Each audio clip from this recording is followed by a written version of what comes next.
Hello, everybody, and welcome to my presentation. By now, you already know who I am. For those of you just tuning in, my name is James Cordiner. I am not only your guide, your navigator, your host for the conference, but I'm also going to be giving this presentation today as well. On the side, you can find me more often at A Hitchhiker's Guide to Truth. That's the name of my regular show. And you can also find me at Free Your Mind New England, freeyourmindne.com. That's my website where you can keep up with my ongoings.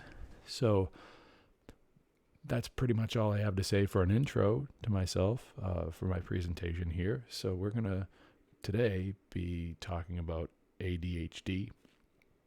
I've titled my presentation ADHD, a modern attack on free thinkers. And so before we really begin, this presentation is dedicated for my children. May there one day be shade under which you will sit. I love you, and I do this for you. So a few caveats before we really begin. I would encourage everybody to please look into this information for yourselves. Do not just believe me. It is that type of mentality that has led us into this kind of chaos. Placing blind belief into somebody else is a logical fallacy. And I would strongly encourage you to please look into this for yourself and discern for yourself how these facts weigh in. This is merely an aggregation of information that I'm passing on to you. These are merely correspondences that I have seen and drawn and decided to bring forward to you people today. I would also like to let everybody know and encourage everybody to consider that there are indeed children that could benefit from medicine. Again, and I'd also like to encourage everyone out there to question for yourself whether or not that medication should be unnatural. We're going to be talking about that during this presentation. I'd also like everyone to be made well aware of that I myself have indeed experienced a lot of what I'm about to get into. And maybe so have you, and you don't know it yet. And hopefully I can help you maybe realize that not everything was so normal. But yep, I have experienced a lot of these things for myself, and so this is why I choose to speak about this. And lastly, if my presentation begins to offend you, I would like for you to keep listening. I would like for you to not let your emotions rule over your entire state of mind, because again, it's this type of mentality that has led us into that has played a role in leading us into this type of chaos. If this presentation does offend you, maybe ask yourself if it's because ultimately I am correct. So it's a bold claim to make, but I'm willing to make it. I have not only lived this, but I have researched it as well. So that does it for my caveats, and we're going to move right on to a word that has largely been lost. That word is autonomy. What is that? What is autonomy? Well, we have the definition here. Autonomy, the right or condition of self-government, freedom from external control or influence, independence. Autonomy, in Kantian moral philosophy, is the capacity of an agent to act in accordance with objective morality rather than under the influence of desires. Oh, look at that. I have misspelled the word etymology, but that's okay. We're going to push forward. So early etymology of the word autonomy, well, it first showed up early 17th century from Greek autonomia, autonomos, meaning having its own laws. Autos means self, plus nomos means laws. Okay? And the yellow box there says, you and you alone own your life and your body. No one else is entitled to your life, your body, and productivity that stems from it. This is something that I really want to make sure people hear and really, really, really like drive it home. Okay? All right, Optimus Prime, one of the most badass cartoon characters from my childhood that I liked watching, is said that freedom is the right of all sentient beings, and he could not be more correct. Thank you, the writers of Optimus Prime's character, for putting that into a lot of children's memories. Because television's not always the worst thing in the world. You just have to be careful of what you're putting on that screen. You have to be aware of it. Anyways, that's not what my presentation's about. That's other guys. Let's ask some questions, right?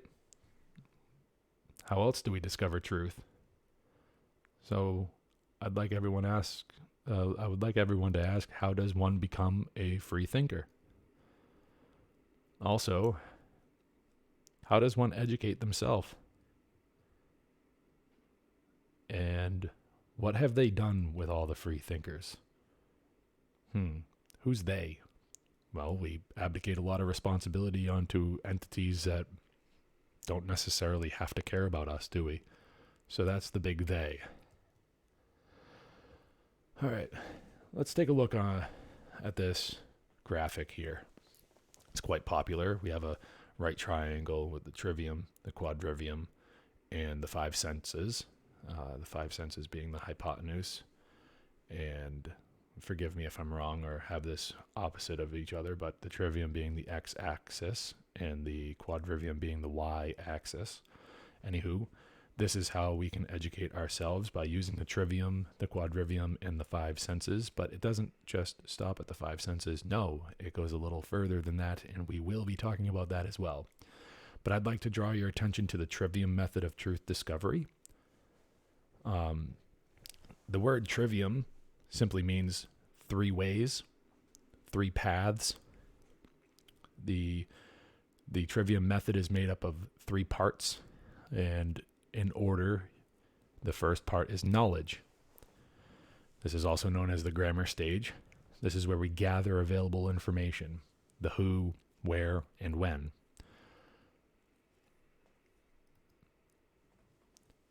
Number two, the second part, is understanding, also known as the logic stage.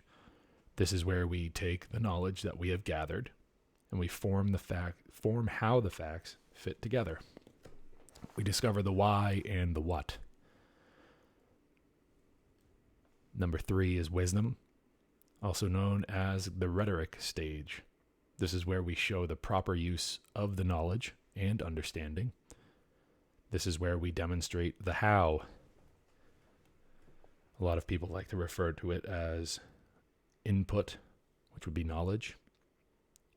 Number two would be processing, and number three would be output.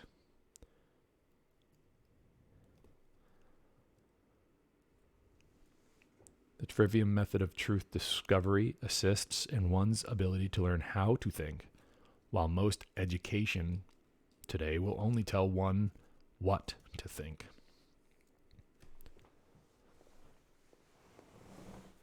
Excuse me. This method has largely been absent from our children's education. This leaves them in a state of confusion, doomed to live a life devoid of critical thinking skills. The earlier this method is introduced, the better. Really ask yourself, do you think that this has been an accident? Well, do you? Let's look into that. I want to introduce you to Johann Fichte.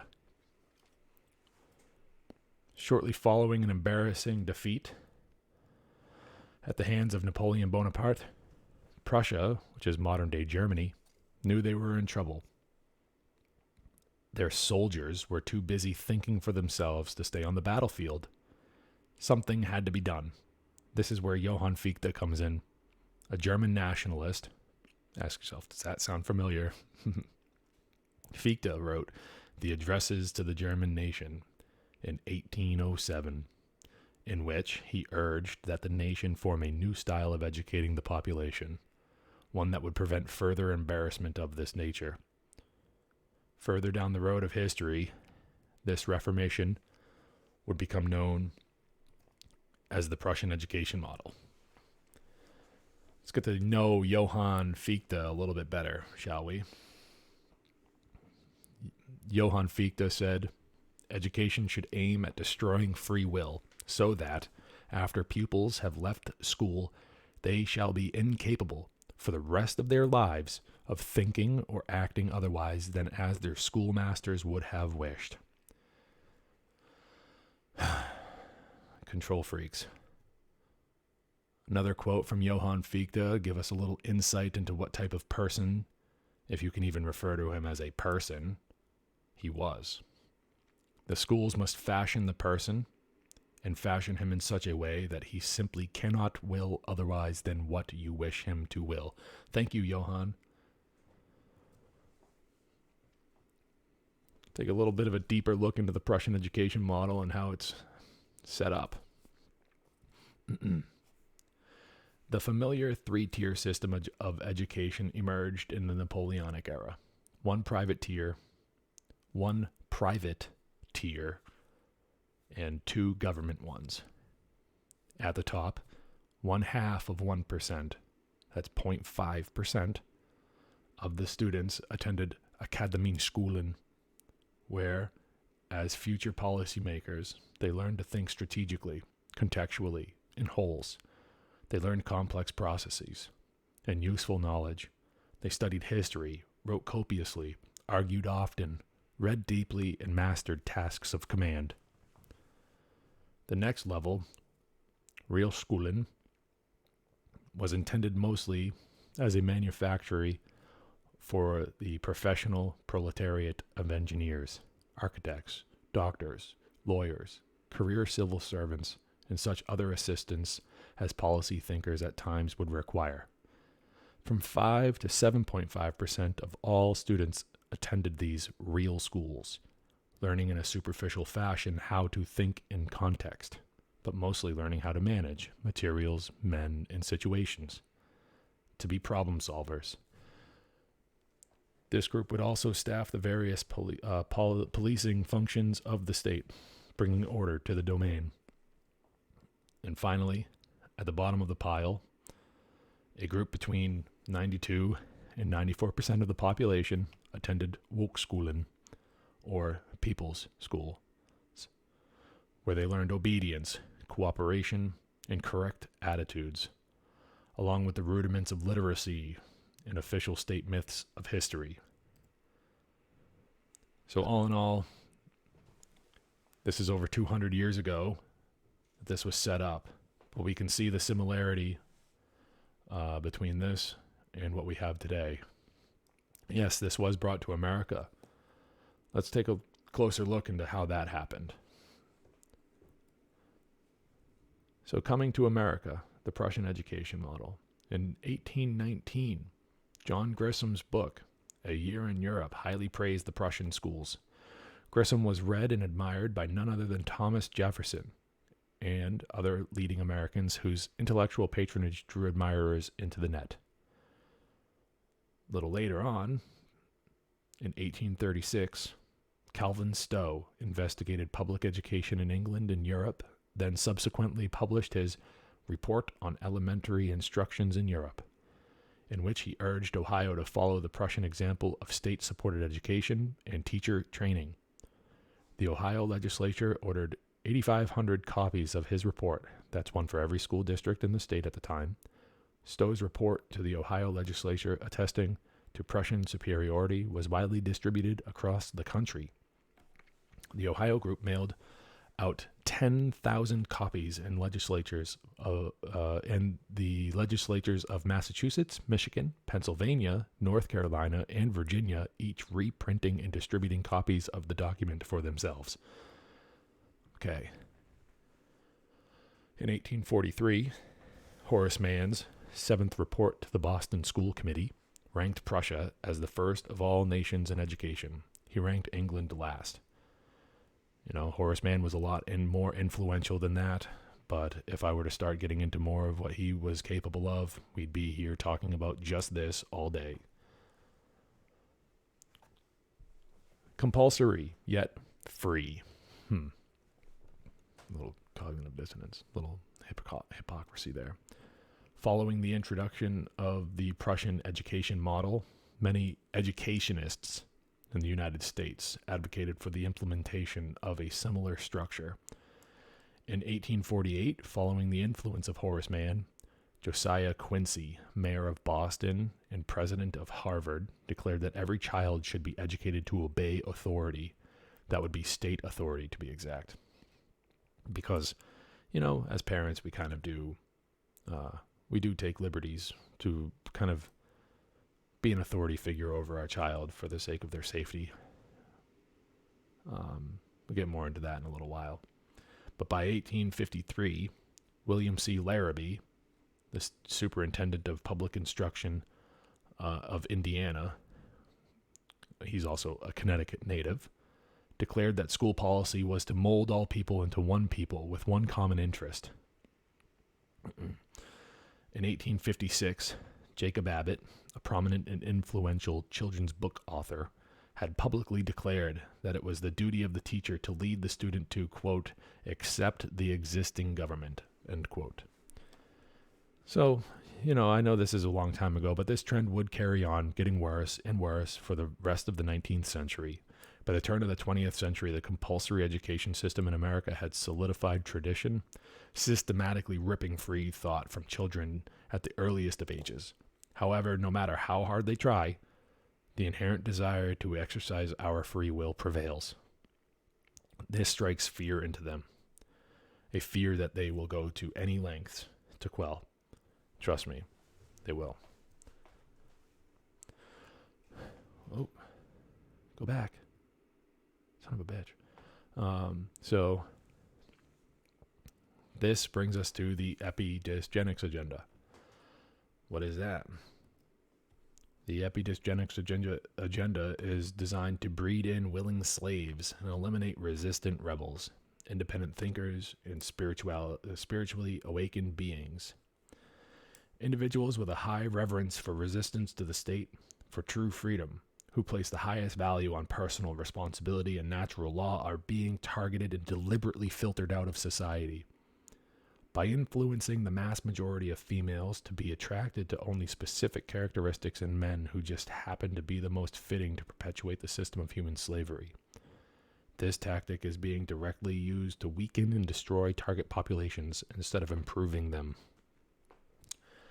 You know, I know maybe a lot of people have a little bit of trouble hearing that breakdown and seeing that it's, you know, that females are being the one influenced, but, you know, females are the, you know, gatekeepers of our species, you know, in consensual voluntary relationships, females get to choose who they want to have children with. So when you weaken the men in the population and you influence females to think that the weak men are the good ones, well, let's take a closer look at that little meme there. The fact that millions of school children require medication on a daily basis so they can more easily assimilate into the culture of public schooling does not mean these children are damaged. It means something is very wrong with the whole idea of schooling. Millions, you say? Yes, millions. And this is just for ADHD. Okay. The estimated number of children aged 3 through 17 ever diagnosed with ADHD, according to the National Survey of Parents, is 6 million. Using data from 2016 through 2019, this number includes from 3 to 5 years, that's 265,000. 6 through 11 years, that's 2.4 million. 12 through 17 years, that's 3.3 million. Boys are more likely to be diagnosed with ADHD than girls.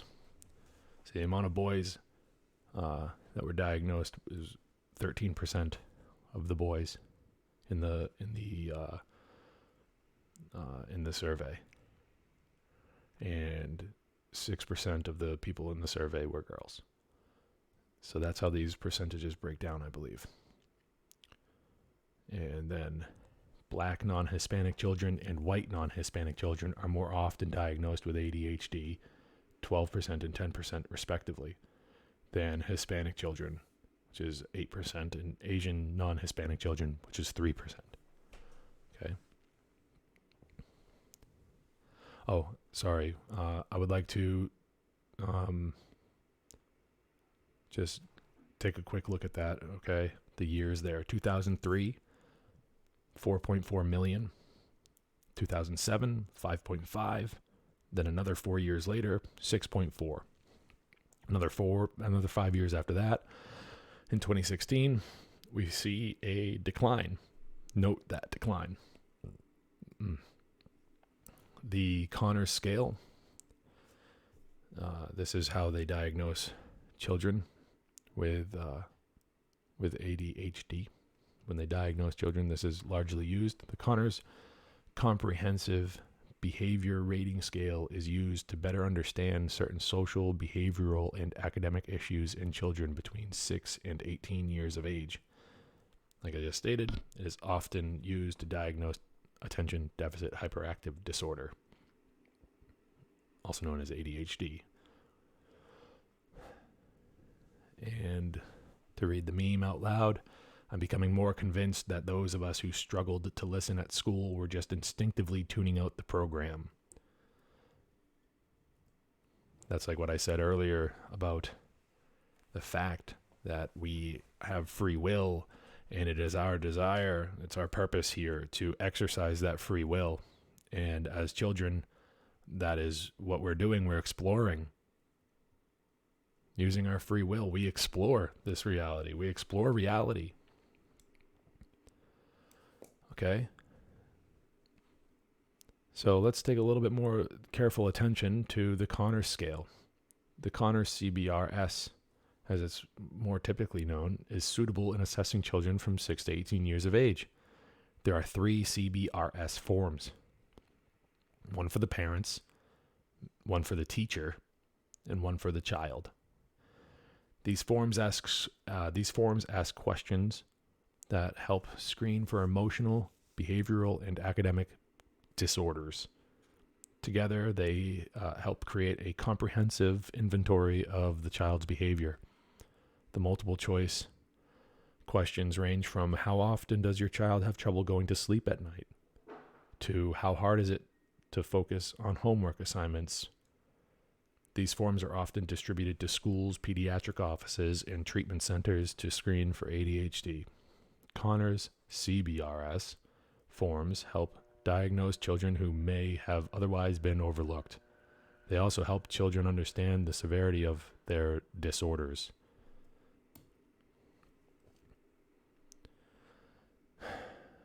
Scoring for the Cordiner's rating scale is designed to be comprehensive and be able to measure many behavioral markers, including signs of hyperactivity, aggressive behavior, potential for violence, compulsive behaviors, perfectionism, difficulty in class, extra trouble with math, difficulty with language, social issues, emotional distress, and separation anxiety. Separation anxiety. Separation from who? Maybe their parents. Maybe this is where, you get anxiety from being separated from your parents. Where, how, why? Oh, maybe because you're in schools where you don't have consent, where you don't have voluntary, you're not there voluntarily, so you're around a lot of people that you would otherwise not be associated with, perhaps. Maybe that's where the social issues listed there comes in. Maybe that leads to emotional distress. Maybe you shut down and you don't want to speak to anybody, then that's perceived as difficulty with language. Extra trouble with math. Why are you trying to squeeze every child into a box? Everybody learns differently at different paces. Not everybody's the same, but they don't care about that. Difficulty in class. Well, perfectionism. When you're literally tuned to try to please a stranger. Okay. Perfectionism, perhaps. Compulsive behaviors. A lot of little kids have compulsive behaviors. We're here to use our free will to explore reality and to experience it. So that could be misconstrued as compulsive behaviors. Children typically don't have a very good time listening. They want to try things their own way and explore. Aggressive behaviors. Well, I know that when I have my choices taken away from me, sometimes I can act aggressively, and I don't understand the boundaries that I'm pushing. At least I remember that being that way when I was a child. And it's up to a responsible adult or their parents to teach the child about those boundaries that they're pushing. And hyperactivity. There's more than not kids are hyperactive just in nature. They just have a lot of energy, So this doesn't make any sense to me. Let's move on. We're going to start talking about these medications here. And so stimulants, I am saying that they're a common enemy. They're all too common. Adderall and the various other stimulants prescribed for ADHD can be found on lists of a drug type known as psychotropic.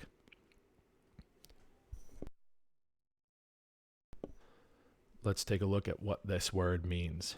Merriam-Webster defines psychotropic as acting on the mind.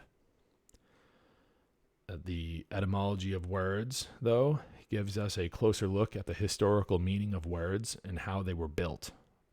So I would like to continue by taking a closer look and taking a look at the etymological definition of psychotropic. The prefix psycho is a word-forming element meaning mind, mental, spirit, unconscious. From the Greek combining form of psyche, which meant the soul, mind, spirit, life, one's life.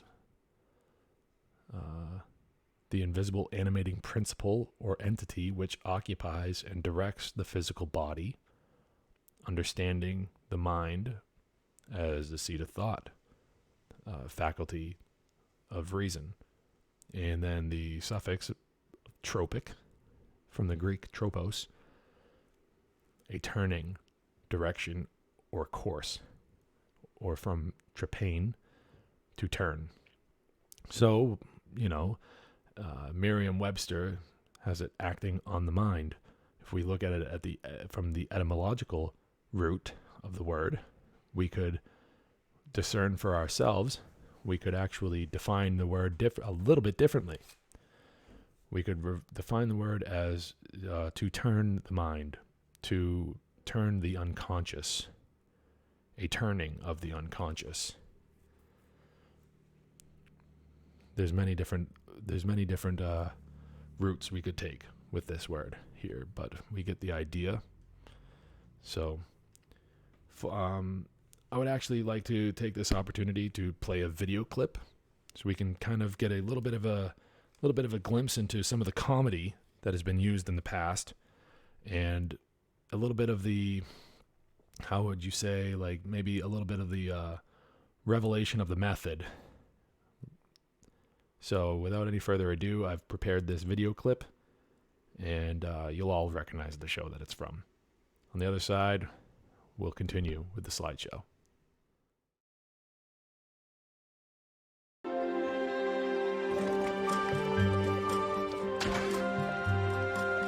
don't want to pump my little boy full of drugs. Yeah, we get a lot of that. But then they see our results. These are normal guinea pigs, running around like idiots. Now I'll give them some focusing.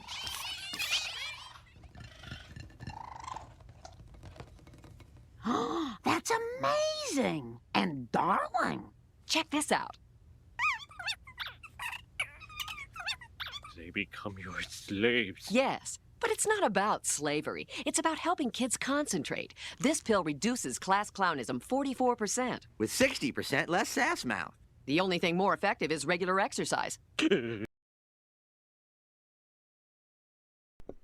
So yeah, if that doesn't turn your stomach, well, there's still plenty of time in my presentation. But I would like to point out how the first doctor, when they unveil, and I know this is a cartoon made for like young adults or whatever, but they, anyways, when they unveil the tanks that the guinea pigs are in, he refers to the guinea pigs as normal guinea pigs running around like idiots.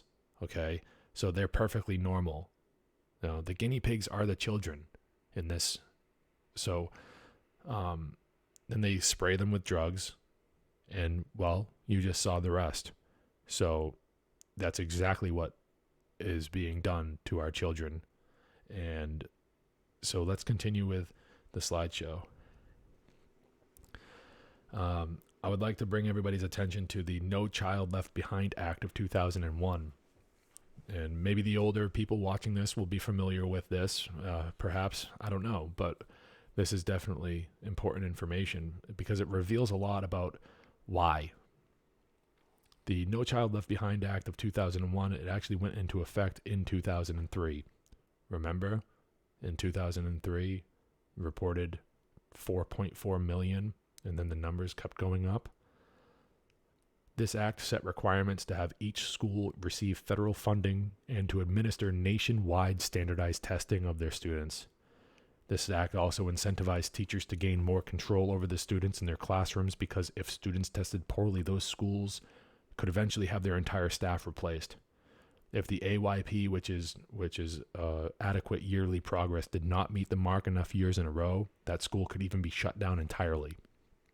This act has been reformed in 2015 to have the standards be left more to the states, but the federal government still gives funding to the schools based on the test results of the standardized testings.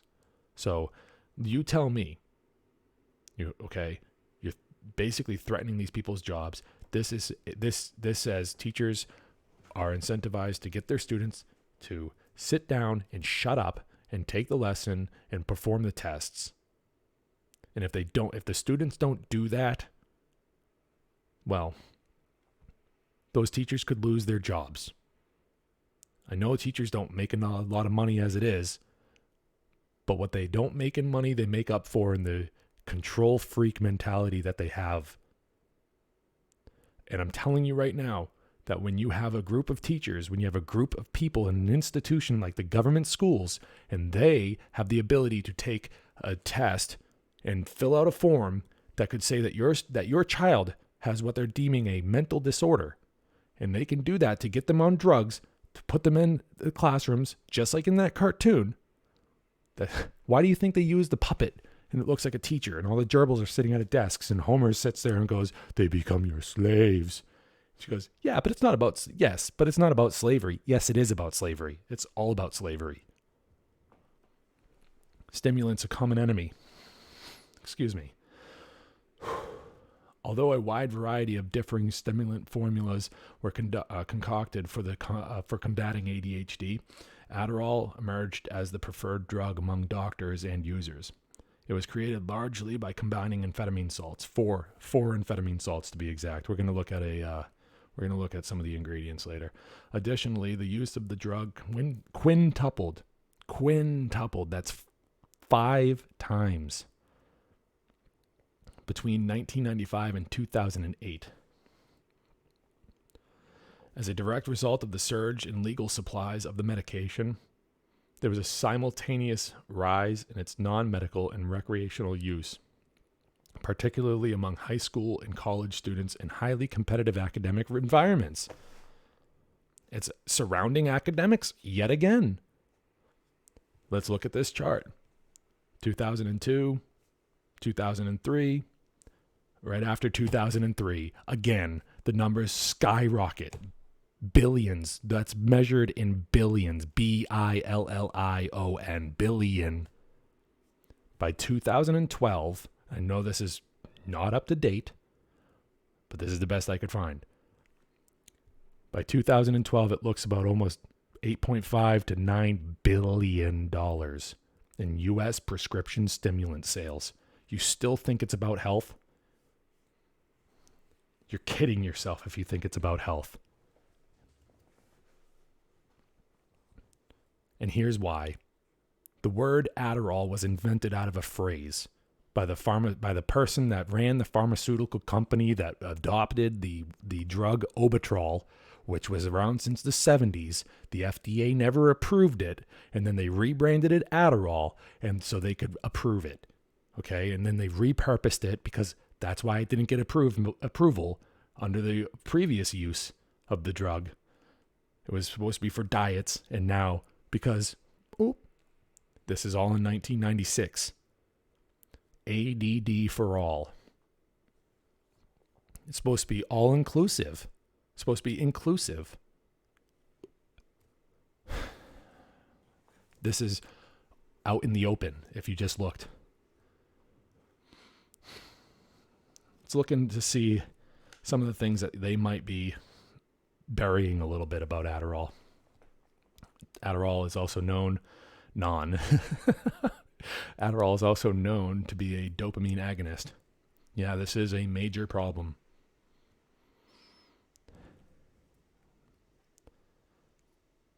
Dopamine agonists are drugs that mimic the natural neurotransmitter dopamine. Dopamine agonists bind to and activate the dopamine receptors on nerve cells in your brain, causing the receptors to react as if they were receiving natural dopamine. Long-term use of dopamine agonists can cause side effects such as jerking or writhing movements, uncontrollable and possibly painful muscle movements, hallucinations, delusions, confusion, depression, and mania. Even more serious side effects include heart disease, fibrosis, which is scarring or thickening of tissue, heart failure, and with just about anything else these days comes with an increased chance at developing cancer. But don't worry, the current administration, your current government overlords, they're going to end cancer as we know it. So this is Clifford Siegel. He's a neurologist. He's pretty famous in some circles for saying that we are sort of carpet bombing. The drug doesn't concentrate on the parts of the brain that need medicine. It affects the whole thing. Let's take a little bit closer look at the brain here.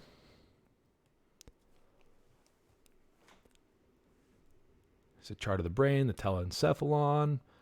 We got the diencephalon, which the thalamus and the hypothalamus. We're actually going to be concentrating a little bit more on the hypothalamus here, but we got, this is just a basic, very basic chart of the brain. Okay. So Adderall increases the activity of several neurotransmitters such as serotonin, that's supposed to say norepinephrine, and dopamine. The changes in dopamine activity begin to impact the brain's reward center and alter the ability to experience pleasure without the chemical support of the drug. And they know it. And they're giving it to 6-year-olds. Some of the earliest, they're 6 years old. This is essentially creating a drug addict. A small-scale study by the National Institute for Health shows that chronic users of methamphetamine, which shares very similar characteristics to Adderall is an amphetamine. Ritalin is methylphenidate. Adderall is just amphetamine. It's 4 amphetamine salts. But anyways, chronic users of methamphetamine have multiple abnormalities in brain chemistry, function, and structure in the brain region with the highest concentrations of dopamine. Dopamine is a type of monoamine neurotransmitter. It is made in your brain and acts as a chemical messenger, communicating messages between your nerve cells in your brain and your brain with the rest of your body. That's when it's a neurotransmitter. But it also acts as a hormone. Dopamine, epinephrine, and norepinephrine are the main catecholamines, which is a label based on having a part of the same molecular structure. You can see here on the right, adrenaline, noradrenaline, and dopamine. Adrenaline and epinephrine and norepinephrine and noradrenaline, those are interchangeable, from what I can find in my research. But these hormones are made by your adrenal glands, which are small hat-shaped glands located on top of each of your kidneys. Dopamine is also a neurohormone released by the hypothalamus in your brain. Okay? So this whole system connects and works with each other. All right? Let's look at this. The hypothalamus is located deep within your brain. It is the main link between your endocrine system and your nervous system. Your hypothalamus keeps your body balanced in a stable state called homeostasis.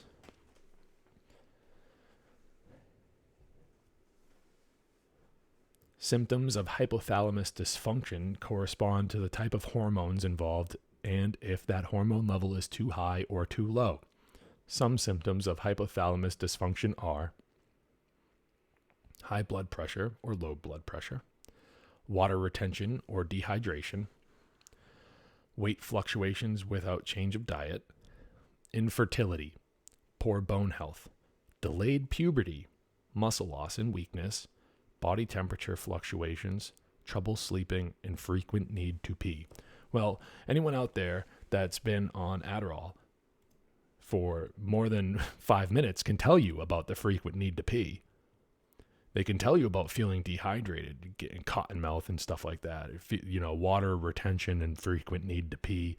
Well, water retention, you could be sweating a lot. Okay, high blood pressure, low blood pressure, you feel faint or you feel like, weight fluctuations, infertility. Hello? Infertility, really? If they're messing with this, and delayed puberty, which makes me think that this might have a connection to a lot of what we're seeing manifest today with children. They're trying to go after kids about this stuff, but you know what I mean? There are a lot of people of my generation that grew up in the 90s and the early 2000s that are in their early to mid 30s now, who seem to think that they aren't in the right bodies. Could it be that the drugs that they were put on, if we really are Generation RX, could it be that the drugs, and not just Adderall, but a lot of other drugs do these types of things, a lot of other psychotropic drugs do these types of things to your brain and to your body, but could they be looking down, and because of delayed puberty, could there be some sort of, some sort of mind fuck going on there? It's something I ask myself. But yeah, moving on, let's take a look here at the symptoms of ADHD and the corresponding behavior patterns. Let's start with inattention. Okay, let's look at the behavior patterns of inattention, or the inability to pay attention. Often has a hard time paying attention, daydreams, often does not seem to listen, is easily distracted from work or play, often does not care about detail, makes careless mistakes, frequently does not follow through on instructions or finishes tasks. They're disorganized, frequently loses a lot of important things, often forgets things, and frequently avoids doing things that require ongoing mental effort. So this can just basically just be, this is basically just really, you can look at all of these corresponding behavior patterns of inattention, and it really just boils down to a lot of outside control, of the person experiencing this. They're being held back from exercising their free will and choosing to do things according to the way that they do things.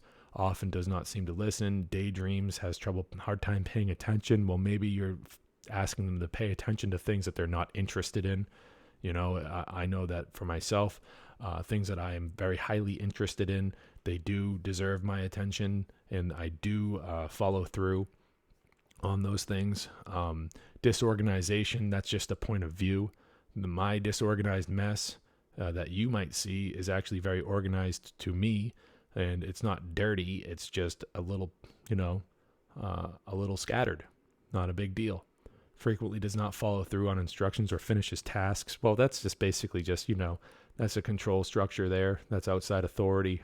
You don't really have the right to force people into doing that kind of thing. This is all just basic, like it really is. Often does not care about detail, makes careless mistakes. Well, because they don't care about what you're telling them to do. All right. But you get the idea of that one. Let's move on to hyperactivity. Is in constant motion as if driven by a motor. Cannot stay seated. Frequently squirms and fidgets. Talks too much. Often runs, jumps, and climbs when this is not permitted. Cannot play quietly. Where does it say that you need to play quietly? Play quietly almost sounds like an oxymoron to me. And then talks too much. Like how? Like what do you mean? You're trying to control. This is about control. It really is. In constant motion, because they cannot stay seated because they have energy. Okay, not everyone is the same. Not everyone operates the same. Why does unique characteristics of a person have to be deemed a disorder? Let's move on. Impulsivity. Frequently acts or speaks without thinking. Okay. May run into street without looking for traffic first. That one I can, no one wants that. Frequently has trouble taking turns. Cannot wait for things. Often calls out answer without the question being complete. And frequently interrupts others. Well, freedom, to interrupt other people, to have a conversation. I get it. That's just being a part of the conversation. These are all things that, that you learn that can be instilled in a person. These impulsive things that they're listing here.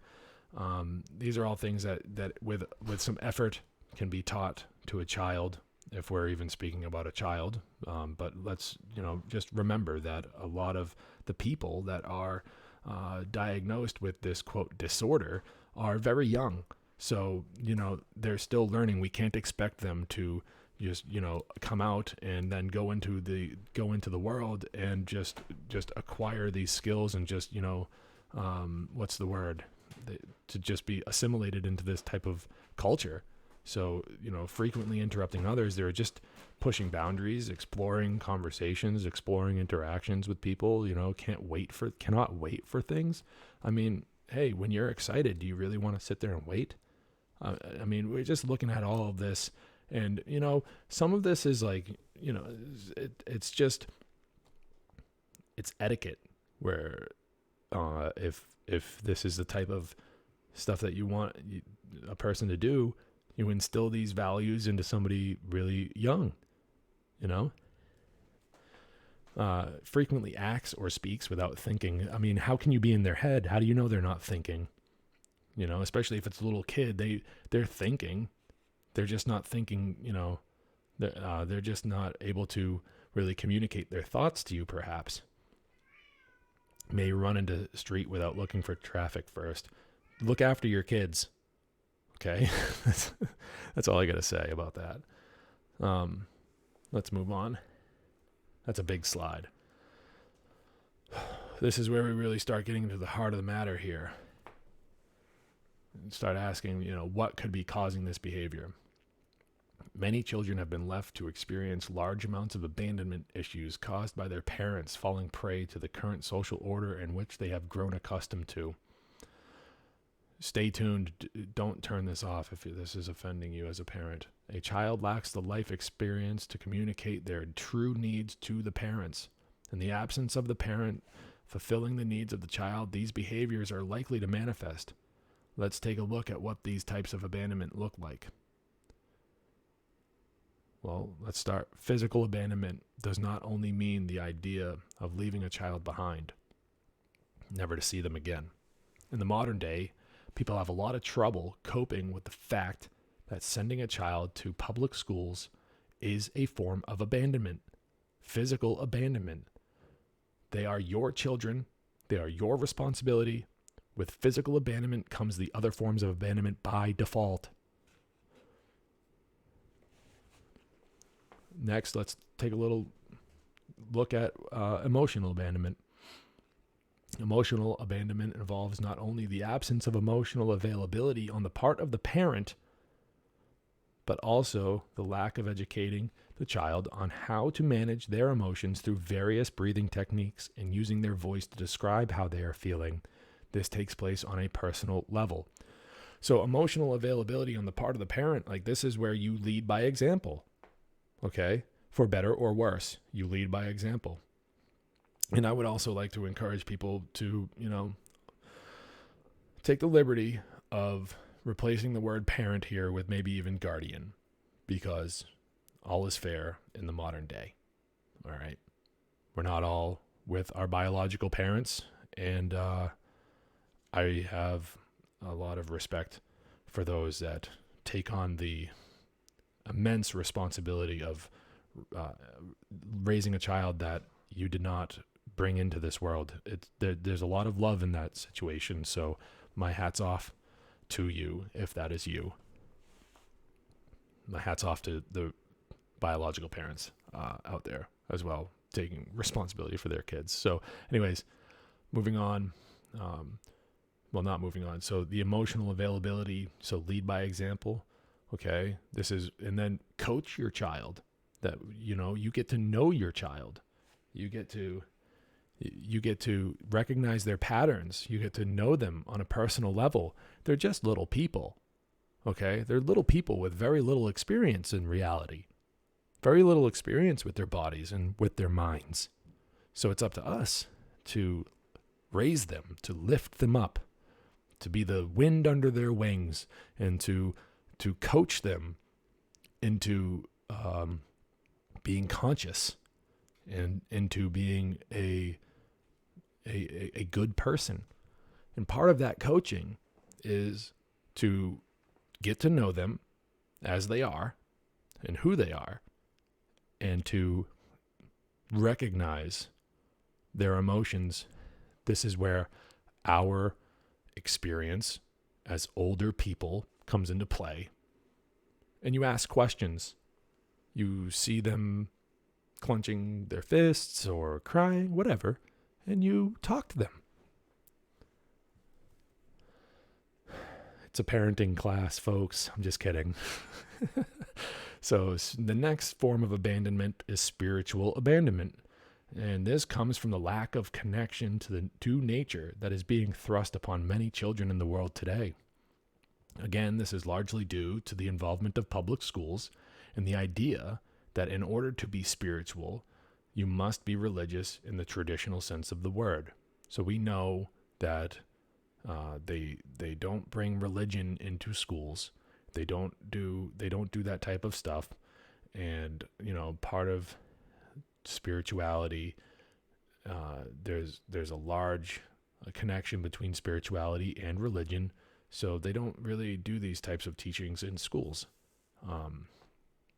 So parents are to blame for this as well, because in many cases, parents have grown into an atheistic worldview poisoning, in which they think there couldn't possibly be a force at play in nature, the likes of which they have no control over. They fail to teach their children that we are beings with a spirit, that we are each unique expressions of consciousness experiencing reality. You might have a lot of trouble hearing that. And, if you stick around today, you might get more insight on spirituality.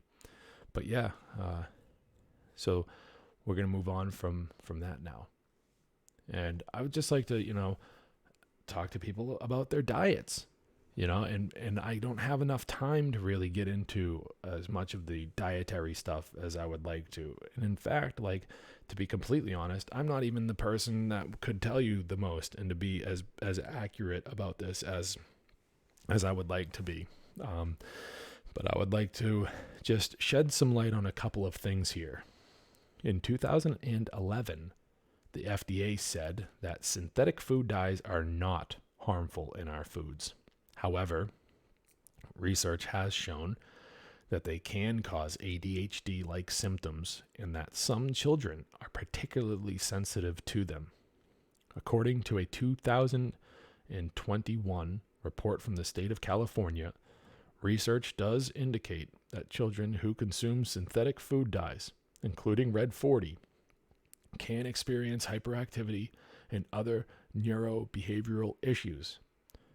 Red 40 is found in nearly all categories of food. In nature, red is a very appealing food color. Many fruits are colored red to indicate when they are ripe. We instinctually respond to this, to those visual cues in our food, and the food industry knows this, they recognize it, and they're exploiting it. The ingredients label located on all of your packaged foods may list Red 40 as one of its other names. These include Allura Red AC, Red 40 Lake, FDNC Red number 40 Aluminum Lake, FDNC Red number 40, E129, CI Food Red 17, INS number 129. And just, be on the lookout, because the majority of pediatricians recommend medicines containing Red 40. We have, not we, but we can look at things like children's Tylenol, children's cough syrup, pediatric Tylenol, the stuff that they give to babies, when they're supposedly like colic or whatever. Maybe not colic, but when babies start to teeth, things like this. So, this is what they recommend. And they have Red 40 in them. They have food dyes in them. Okay? We have a lot of foods that you wouldn't think have, but they have Red 40 in them. They have food dyes in them. Like a lot of, surprise, a lot of things like, a lot of things like chocolate. A lot of things that are made to look like chocolate and advertised as chocolate flavored. You be on the lookout for, they use words very cunningly. So just look at your ingredients, and it will disturb you. As you're walking down the grocery aisle, you look at your ingredients and it becomes very apparent that they're poisoning us.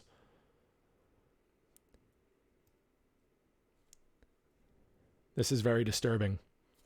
This is a clip that I took from the insert package of Adderall. Silicone dioxide, sucrose. Sucrose is a type of sugar. Maltodextrin, starch, cornstarch. Magnesium stearate, stearate, cellulose, microcrystalline, saccharin, sodium, FD&C blue number 1 aluminum lake. Didn't we just talk about how food dyes are causing the symptoms, and they're putting the food dyes that can cause the symptoms in the medication for the thing that they're calling a disorder, and they're giving this medication to the kids, and the medication has the fucking food dye in it. The same food dye that could be causing the symptoms. It's a revolving door of bullshit.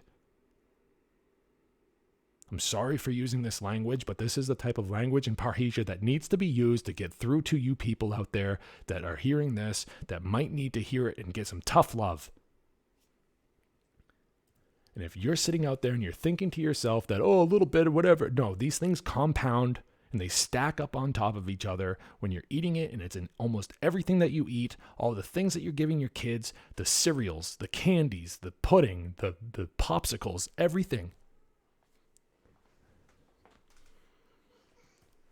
and I woke up my baby daughter. But luckily, we have some solutions. The ongoing assault on our children's mental health needs to be put to an end. In order to do so, will take great sacrifice on the part of the parents. This is necessary. These are your children. Do not drug them, no matter what. The doctors will try to influence you. The teachers will try to influence you. Your own parents may even try to influence you. Your family, your friends, even your spouse. Do not listen. Don't do it. There are always more natural approaches one can take to help their child cope with behavioral issues, many of which require little to no professional intervention. The further you go down the rabbit hole of behavioral issues, the easier it is to see that not only do the drugs exacerbate the problems, but the real solution involves no drugs at all, but rather a realization on just how important it is to be there for your children, to listen to them, to pay attention.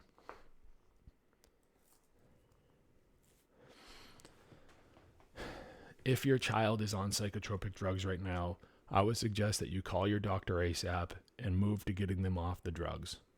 The same goes for those who are in government schools. Get them out. Get them out of there. Okay, and if you go to your doctors, just try to, wean them. Wean your child off the drugs. Small steps in the direction of being a drug-free child. Also get them out of public schools. So many children who are on these drugs would have never been put on them if not for the corrupt control freaks that make up the population of public school teachers. This action will take great sacrifice, but what is worth the life of your child? Many child suicide cases are the result of that child being on psychotropic drugs. Many cases of children being prescribed such medications as a result of them being in public schools. You think I'm wrong? Look for yourself. Prove me wrong. Think about it. Government schools are an extremely unnatural setting for children to, quote, learn in. Homeschool your kids. In the modern age of tech and info, the ability to homeschool your kids is getting easier and easier. Look online for a pod group, for pod learning, or a co-op near you, or just set one up for yourself. If you can't take time off of work, again, what is the life of your child worth? Remember one thing. The public school is only there to make willing slaves out of your children, and that is a fact.